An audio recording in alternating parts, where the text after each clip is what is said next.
guess what it doesn't enable you to do is have systemic impact. It's very one-to-one, and there are a lot of people who can't afford legal services, and that was what was driving me, and still to a certain extent drives me. I guess Ryan will say I'm socialist in orientation, which to a certain extent is true, but I worry about the people who were left out of the legal system, and I still worry about it now. That is a cool answer. Like, that's bold for you to have reached that status as a barrister. For anyone that's not aware, they wear the funny little wigs. Well, we used to wear the wigs. That's a shame. Have they dropped that completely? In some, well, it's a long story, but in essence, yes. But when I started, do they people still wear the wigs? They still wear the wigs. Okay, and do they some wigs? I've been to Australia. I've seen the wigs. Shampoo the wig, or do they get smelly over? I think they're made out of like actual. They're made out of horsehair. They're made out of horsehair, I think. I can go get my wig. I mean, does that mean that you have to wait? You have one? Do you have it on you at all times? Is it there? No, of course I have the wig. This is the best. Of course, and she has her wig with her. How else would she be able to do the things that wig people do? I mean, you can't do what wig people do unless you have the wig. How can you not have the wig? Look at this. You got a little case. You got a wig case. Oh, it's got a special Look at you case. with your wig case. Show us the case. Is that Eden Ravenscroft Law, Wig and Robe Makers, 4 Chancery Lane, London? Oh, you know it's good then. Oh, this is the best thing I've ever seen. So you've always got this on hand. That's a Chancery Lane one. That's a good wig there. That's a good wig. How's it smell? How's it smell? Oh, look at that. Look at that. She's a barrister now. Do you feel the power it gives you? I'm actually not. I'm not anymore, but I was. No. But more like what we would call like a mohawk in the United States.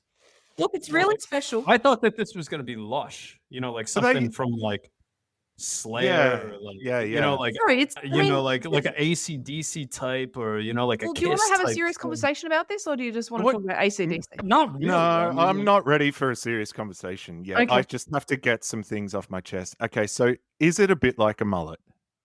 It's not like a mullet. Can I see the side of it? Because you put it on front on only. It's actually really important that we understand that this is actually a really special thing. So we'll flip to that in a second. We'll get serious. Okay, so it does. It's got rat tails at the back. It has rat tails. It has rat tails. I have a serious question. Yeah.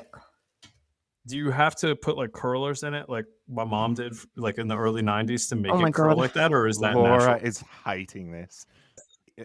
How are you feeling about our line of dialogue here? Well, I think the thing to understand is that the significance of the ancient tradition is really important.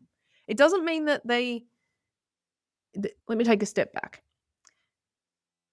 And Dion told me not to get into depth here, but I think we have to get into depth here. When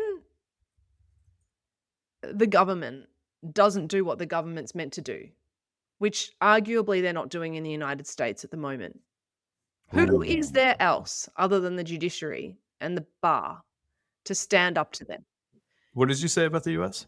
What I'm saying is that the bar and the judiciary have a very important function. And so, yes, it's a bit ridiculous that they still walk around in drag from 1600s, celebrating, I think, the death of Queen Mary or whatever.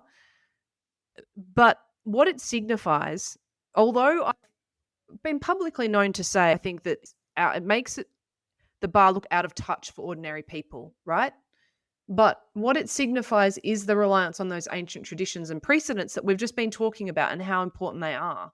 Because if we didn't have those, our crypto guy that we're advising at the moment, I mean, we wouldn't even know where to start. So I do think it deserves respect because it takes a lot to get there. And the people who have that much knowledge are really important to the operation of the system of the separation of powers. Having said that, my mum always said to me, with great power comes great responsibility.